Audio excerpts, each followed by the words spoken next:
kapaps, kain na tayo. Super lambot oh. Super tender mga kapaps.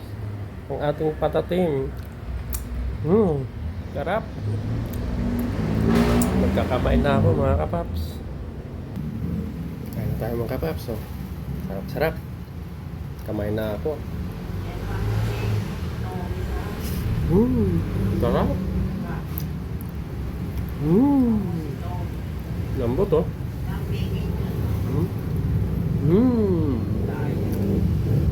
Super sarap mga kapaps. Patatim.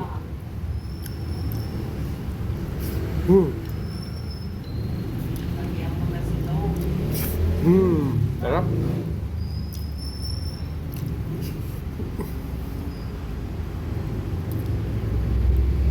Luto tayo ng patatim.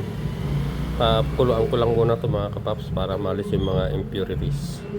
Kumulo na mga kapaps, tanggalin ko na to at ating kunting brito muna saglit mga kapaps. Yan, papula-pulahin lang natin ng konti at ating gisahin ulit mga kapaps. Ito ko na. Baliktarin ko lang yan. Sunod. Gisahin na natin ng bawang sibuyas.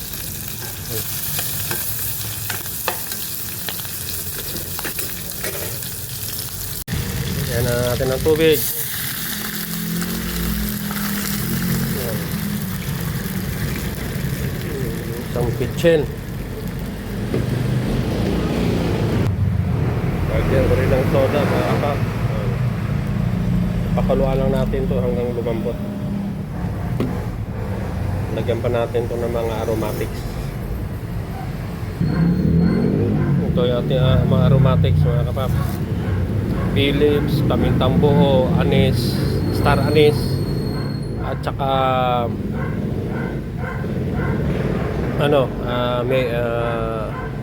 rosemary yan. Siyempre hindi mawawala toyo, soy sauce.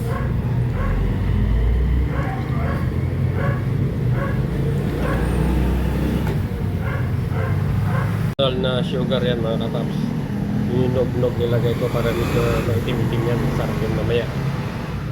Siguro mga to, isang oras o 1 hour and 30 minutes para lumambot na lumambot to. Yan mga kapap. So yan o. Sarap po. Pinapalambot na natin yan. Pinapatuyo na lang natin ng konti ang sauce. Malapit na to maluto. Malapit na to mga kapaps. Ang ating patatim. Patatim. Paps, luto ng ating patatim. Yan. Lalaputin na natin ng konti ito mga kapaps. Ayan o. Yan.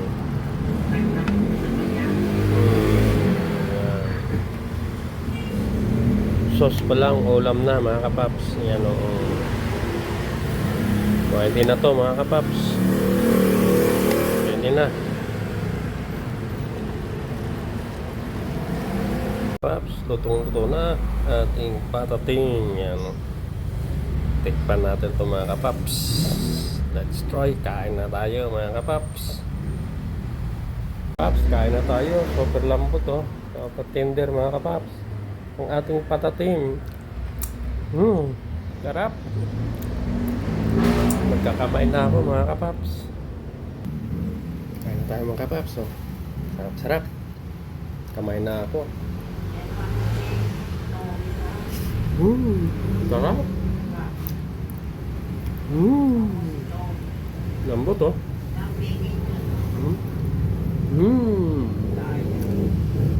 Super sarap mga kapaps.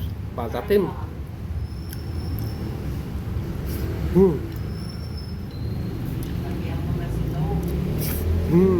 Sarap.